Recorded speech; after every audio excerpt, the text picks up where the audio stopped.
कभी किसी ने ये नहीं सोचा था कि इस लड़के की जिंदगी इतनी बदल जाएगी, जिसने बहन की शादी के लिए अपना घर बेच दिया था। आज वही लड़का करोड़ों में खेल रहा है, लेकिन इस सफर में कितनी रातें भूखे पेट सोना पड़ा, कितनी बार खुद से नजरें नहीं मिला पाया। ये कहानी उन्हीं दर्द भरे लम्हों की है और उस जीत की भी जो मेहनत से लिखी गई थी। एक आम घर का असाधारण संघर्ष। मेरा नाम राजेश है। एक छोटा सा कस्बा बुलंदशहर के पास का। पिताजी स्कूल में क्लर्क थे, माँ गृहिणी और एक छोटी बहन थी, नेहा। हमारे पास अपना घर था, लेकिन आमदनी इतनी नहीं थी कि बचत हो सके। सब कुछ किसी तरह चल रहा था, लेकिन साल 2018 में अचानक एक बड़ा तूफान आया। नेहा की शादी की बात पक्की हो गई थी। लड़के वाले अच्छे थे, सरकारी नौकरी थी, लेकिन एक शर्त थी, साधारण शादी नहीं, थोड़ी इज्जत वाली हो। पिताजी परेशान हो गए। घर में सिर्फ 1,20,000 थे। शादी का बजट 8 लाख से ऊपर जा रहा था। वो दिन जब सब कुछ टूट गया, हमने रिश्तेदारों से मदद मांगी, बैंक से लोन की कोशिश की, लेकिन हर जगह दरवाजे बंद हो गए।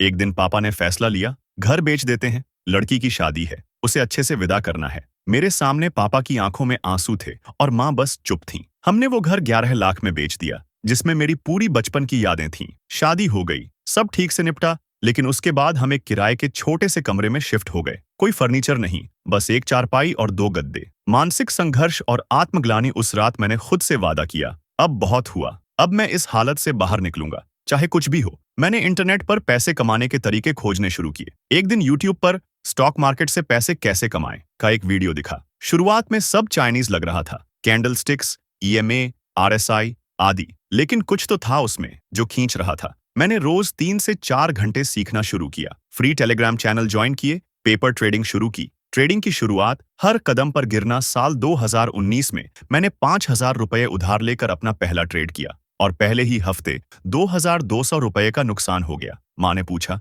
कुछ मिला उस मोबाइल में देखने से? पापा तो पहले ही चुप रहते थे, लेकिन मैंने हार नहीं मानी। धीरे धीरे सीखा, EMA क्रॉसओवर कैसे काम करता है, रिस्क मैनेजमेंट क्या होता है, कैसे खुद को लॉसेस के बाद संभालना है, और सबसे जरूरी, ओवर ट्रेडिंग से कैसे बचना है। पहला मुनाफा, उम्मीद की एक किरण। एक दिन बैंक निफ्टी में एक परफेक्ट सेटअप मिला। SL रुपये 150 का, टारगेट रुपये 500 का। ट्रेड लिया और पहली बार रुपये 750 का प्रॉफिट मिला। वो सिर्फ पैसे का मुनाफा नहीं था, वो मेरे कॉन्फिडेंस का पुनर्जन्म था। उस दिन मैंने 20 रुपये की मिठाई लाकर माँ को दी। वो बोली, फिर से कुछ कमाया क्या? मैंने कहा, हाँ माँ, ये शुरुआत है, छोटे कदम, बड़ा सफर। फिर मैंने काम के साथ पार्ट टाइम फ्रीलांसिंग शुरू की। कंटेंट राइटिंग करके 8 से 10 हजार रुपये हर महीने कमाता, जिससे कैपिटल बढ़ा पाया।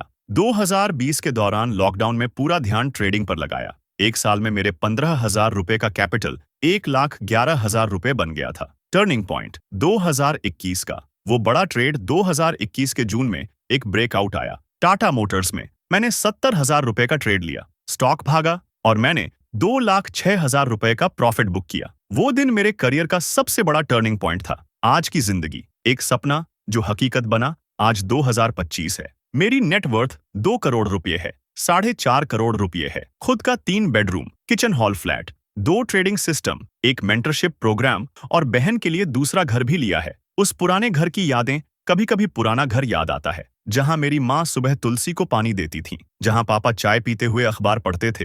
वो घर आज मेरे पास नहीं, लेकिन उस कमी ने मुझे वो इंसान बनाया जो मैं आज हूँ। जिन्होंने कहा था कि ये लड़का जिंदगी में कुछ नहीं कर पाएगा, आज वही लोग मेरे ट्रेडिंग सेमिनार में लाइन में खड़े होते हैं। कभी बहन की शादी के लिए घर बेचा था, आज बहन के लिए घर तोहफे में दे सकता हूँ। यही होती है मेहनत की असली जीत। अगर आपको ये कहानी पसंद आई हो तो इस वीडियो को लाइक करें, कमेंट में रिस्पेक्ट जरूर लिखें और शेयर करें उस दोस्त के साथ जो हार मान चुका है, ताकि उसे भी यकीन हो सके जिंदगी फिर से शुरू की जा सकती है।